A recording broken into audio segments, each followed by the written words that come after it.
Good morning po sa inyong lahat, sa mga tagapanood natin, sa mga subscriber po natin, 85 subscriber natin dyan. Siyempre, unang-una, bago tayo magano ay huwag niyo po sana kalimutan i-subscribe yung aking channel, Kuya Mike TV. Yan. At ngayon po ay meron tayong pag-uusapan. Ito po ay tungkol sa kinagigiliwan ng lahat, di ba? Kasi napakadaling kumita rito mga kaibigan, napakadaling kumita sa Popo Live. Pero karamihan dito ay mas madaling kumikita rito yung mga kababaihan. Kasi sa mga babae ay level 1 lang ay makakapag-live ka na. Makaka-5 live ka na. Level 1 lang makakapag-live ka na at makakakita ka na ng extra income. Kasi sa isang araw mag-live ka ng 2 beses ay magkakaroon ka na ng $2, di ba? Kasi yung isang live sa Popo Live kapag sa babae ay magkakaroon ng $1 kapag na-reach mo yung isang oras na live, di ba mga guys? Kaya napakadaling kumita sa Popo Live. At syempre, ang totoong pag-usapan natin dito mga kaibigan, yung agency. Merong tinatawag na agency sa Popo Live mga kaibigan. Pero depende yan kung kayo ay sasali sa agency. Yan. Sapagkat doon naman sa agency, bakit nga ba merong agency? Merong agency kasi nandun po yung ibig sabihin nun ay pwede kayong magtulungan doon. Tutulungan ka na makaangat o mas kumita ng malaki. Kasi siyempre kapag may agency ka ay magsisend sa'yo ng mga gift, di ba? Bibigyan ka ng mga gift upang mabilis kang magkaroon ng dollar o lumaki ang iyong extra income. Subalit mga kaibigan ay depende yan sa inyo kung sasali kayo sa isang agency. Kasi merong agency na hindi ka napapaalisin kapag napasok ka na. Siyempre, meron nagsabi sa akin na isang member ng Popo Live sumali sa agency tapos hindi na siya pinapakawalan. Kasi nga daw, marami na daw naibigay sa kanya. Marami na naibigay na gift. O, di ba? Pangit yung gano'n mga kaibigan. Pangit yung gano'n na sasabihin na porkit marami ka nang naitulong ay isusumbat na sa'yo. Hindi maganda po yung mga guys. Hindi po maganda yun. Kaya, mas mabuti pa talaga ang hindi ka magkaroon ng agency sa Popo Live. Mas maganda yung sariling sikap talaga.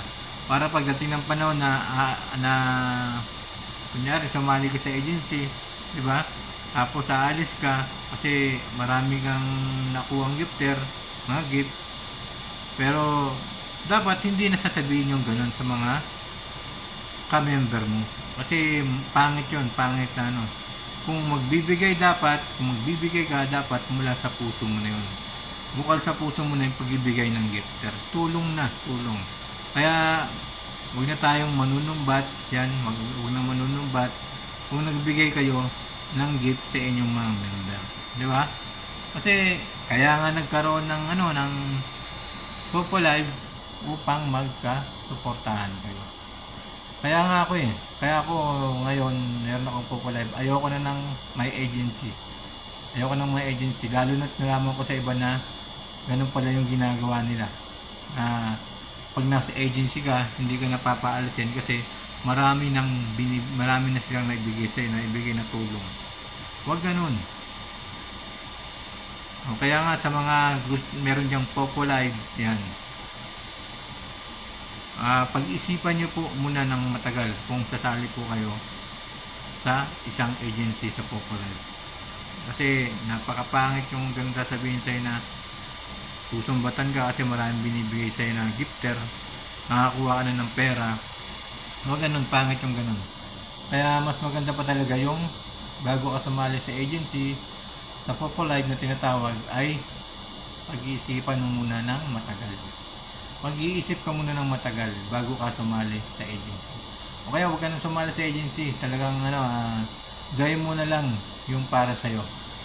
Magsumikap ka para magkaroon ka ng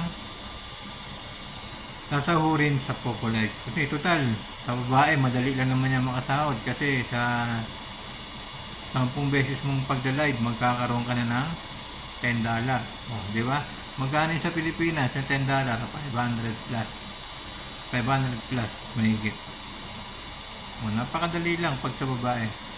Pero sa lalaki, ay dun lang mas mahirap.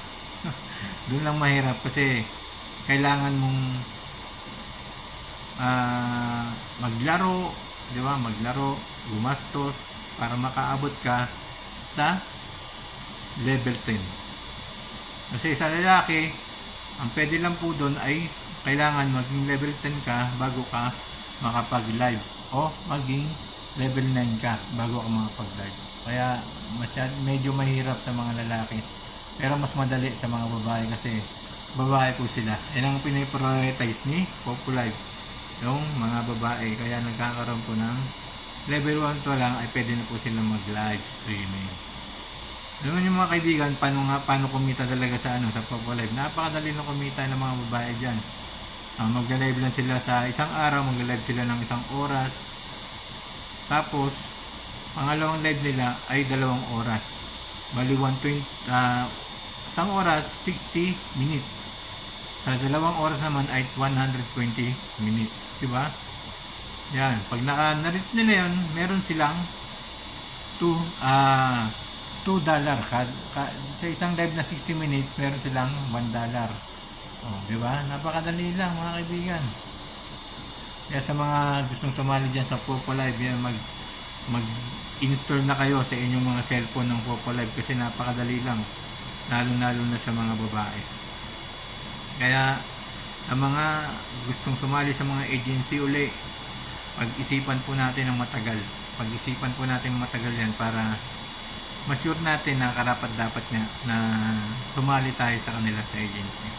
Ang hanapin natin yung talagang mabait, di ba? Mabait,